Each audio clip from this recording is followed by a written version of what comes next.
We are living through the brief but memorable era of the coronavirus. This video is recorded on April 3rd, 2020, at a time when the people of France have been deprived of such basic civil liberties as the right to walk in the park.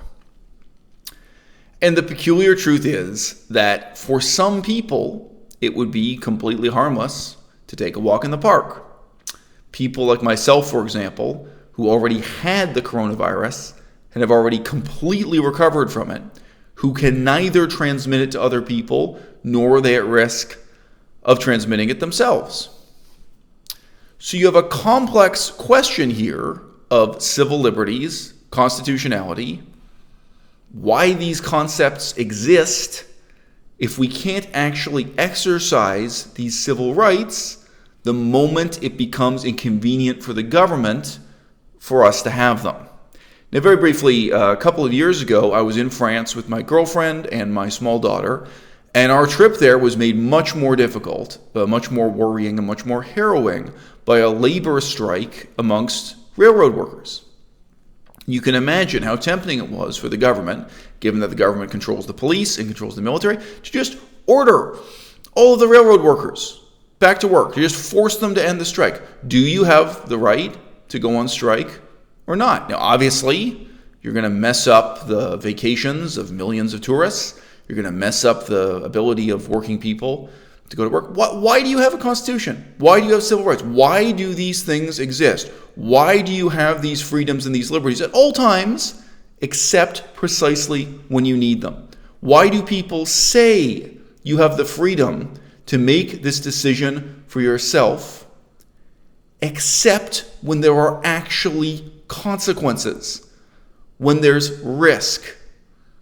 This type of question, it's quite a bit more ethically surreal for someone like myself because I'm vegan, because I live always with these ongoing debates in which meat eaters begin and end their train of thought with the claim that this is just a personal choice, that they have the right, they have the freedom, they have the civil liberty to make this decision for themselves.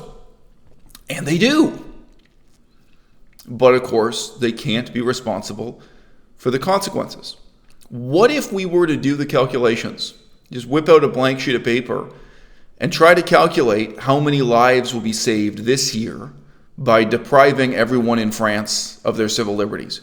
And let's be specific, depriving them of the ability to take a walk in the park. All right? How many lives are saved by specifically the restrictions on your ability to walk outdoors? There are many other restrictions, there are many other interventions that might save more lives, like closing down all the restaurants.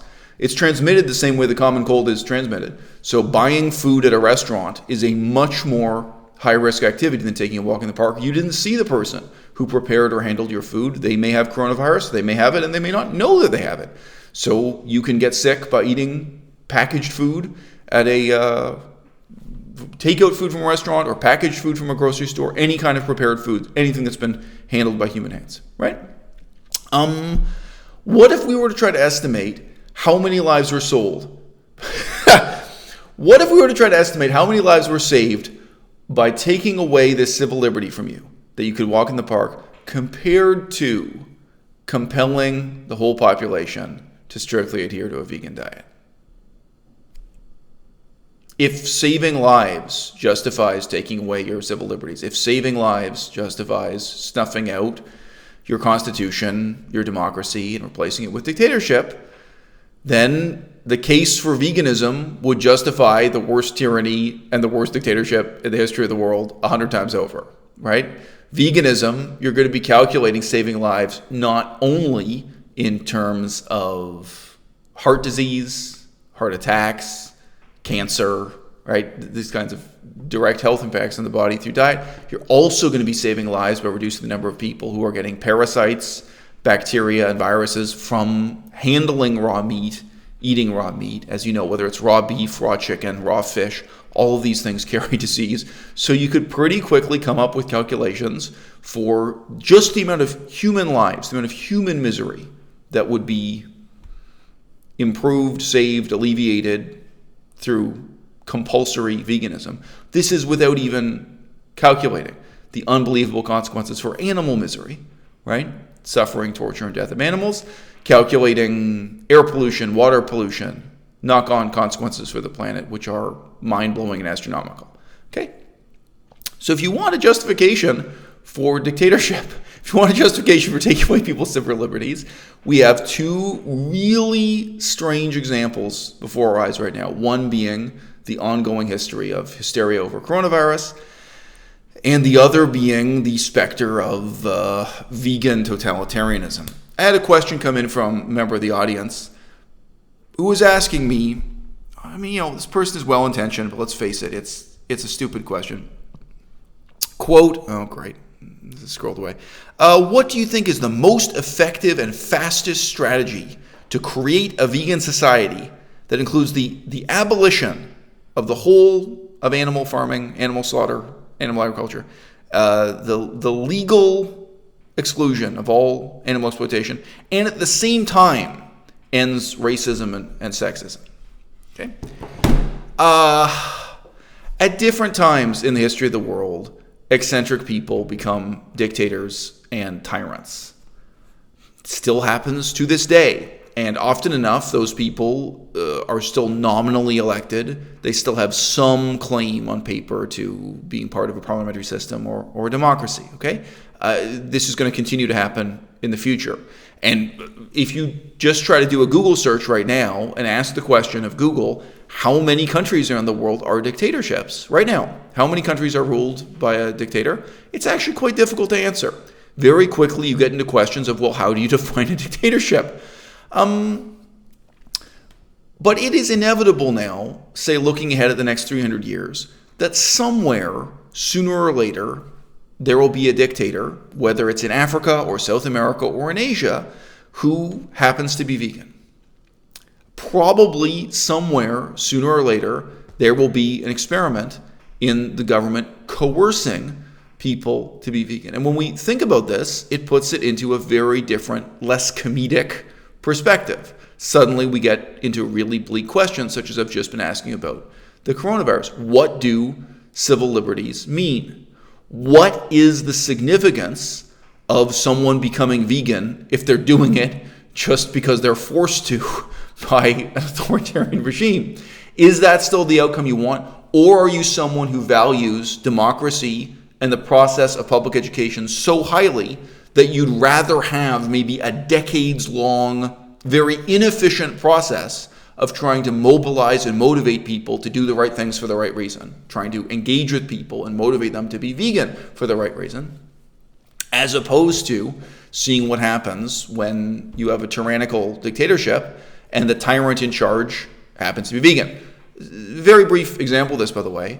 One of the things that is least remembered about Adolf Hitler was that he was opposed to cigarette smoking.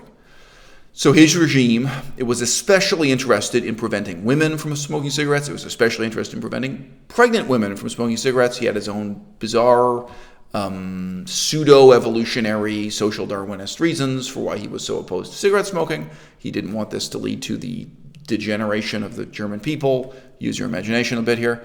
You can imagine the rhetoric, I think.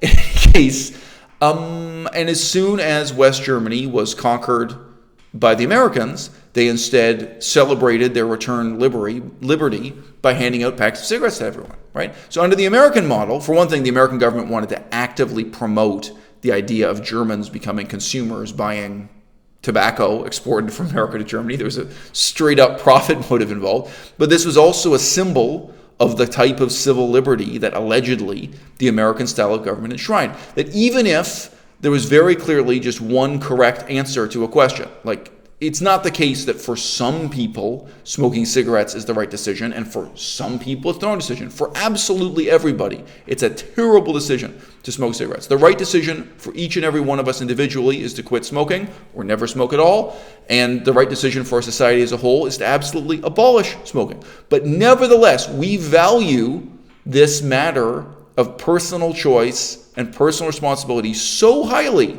that we would prefer to engage in a decades-long, slow-motion struggle of public education and democratically try to motivate people to make the right choice including, by the way, pregnant mothers, right? Pregnant mothers still have the civil right, they have the civil liberty to smoke during pregnancy. They still even have the right to drink alcohol during pregnancy, right? We don't compel them not to. We don't use the powers of the state. We don't use the military and the police to prevent that. I mean, think about how high the stakes are there. Think about how terrible the consequences are for allowing a woman to drink alcohol and smoke cigarettes during pregnancy. But we allow it, right? Meanwhile, if I were in France right now, I literally would not have the civil right to take a walk in the park. That's been stripped away. What does their constitution mean? What does their whole tradition of so-called freedom and democracy, going back to the French Revolution, mean if I can't take a walk in the park more than 1 kilometer from my house? I can't drive my car on the highway. Talk about social distancing. I mean, just the act of driving inside a car, the idea that this is a risk. And again, let's repeat, the risk is not the same for everyone. This isn't like smoking cigarettes. This isn't like drinking alcohol during pregnancy, right? For me personally, there may be no risk at all walking in the park. I can't transmit the disease. I don't have the disease. I already had it and recovered. I'm immune to the disease. For someone else who's an elderly person, the risk might be more considerable. So you could say that this isn't something that in a simple way reflects one answer for everyone. It's convenient for the state. It's convenient for the government to pretend that there's only one answer for everyone, to enforce one iron rule on everyone, right? But there's actually a really good argument here with coronavirus that morally the right thing to do is to allow each individual to make an informed choice for his or herself. To say, hey, look, we're going to do a public education campaign and tell you what the right choice is, but then we're going to let you decide. The same way we let you decide to smoke cigarettes, the same way we let you decide to eat meat, we value you making the right decision. And if some people make the wrong decision, that's going to have negative consequences for others, right? And yet we tolerate this on a massive scale, day after day after day, with tens of millions of cows being fed, bred, raised in captivity, and slaughtered with disastrous consequences, not only for ecology, not only for the suffering and misery of the animals themselves, but also with a body count in human lives. Okay? So what is the meaning of freedom? Why is it that you always have your freedom except when you need it? What is the meaning of civil liberties if you can't make these decisions for yourself when there are some risks, when there are some actual consequences? I think the people of France, if they're not asleep, I think they need to blow the dust off their constitution and really ask themselves some very hard questions after coronavirus. Because whether they value their civil liberties or not, whether they value their human rights or not, they just experience what it's like to have all of them taken away. And if you'll do it over a disease that is transmitted in the same way as the common cold, do you think the government won't do it over striking railroad workers or any other example you can possibly think of? Right? I'm 41 years old. I'm a lot less optimistic about human nature than I was at 21 years old. And I thought of myself as having a tremendously cynical, nihilistic, and ashen perspective on human nature when I was 21, but I had a lot more disappointments coming to me. Okay? I'm currently reading the autobiography of Napoleon's younger brother. I'm halfway through the book. Allegedly, Napoleon's younger brother supported his career up to a certain point and then broke away and rebelled against him when it was clear that Napoleon was no longer leading a democracy. He was no longer the first consul in a somewhat democratic electoral parliamentary system, that Napoleon was becoming an outright dictator. That Napoleon's younger brother had more fealty to the idea of a constitutional republic or democracy, or if you want to put it, than he had to his own brother. That this crossed the line, that he wouldn't support Napoleon as Napoleon became an emperor. Okay? Allegedly. I'm reading the book because I want to find out if this is really true. I don't know. Maybe this is a mythology other people made up about the younger brother. Maybe that's not really what happened. We'll see. Okay? I've got to ask myself at age 41, how deep is my commitment to democracy when the vast majority of people are wrong? When it's a simple matter and we know. I mean, coronavirus, I've just said, is not that simple. You could write really complex legislation and say, okay, people who already had the disease and recovered are in this category. People who are elderly and infirm are in this category. Maybe there are some people who get to make this decision for this. You could write something much more nuanced, right? But Coronavirus is not as simple as cigarette smoking. Cigarette smoking is bad for everyone. It's not as simple as gambling. Gambling is bad for everyone, all right? It's not as simple as eating meat, drinking dairy, production of leather, etc., right? There's some of these questions that are so ethically simple that the implications are horrifying. And as I say, sooner or later, whether it's in Sri Lanka or Vietnam or some province of India or in South America or in Africa, sooner or later some dictator somewhere is going to take the open question of how to efficiently create a vegan society, and they're going to try to do it with brutal efficiency. Okay? We all have to ask ourselves, how much do we value democracy when the majority of people are wrong? How much do we value civil liberties, the right of the individual to make their own choices, to make their own decisions, when we know the vast majority of those people will make a decision that's clearly wrong, when we know that individuals are going to make a choice that is not just going to harm themselves, it's going to harm others. It's going to have terrible consequences for that society as a whole.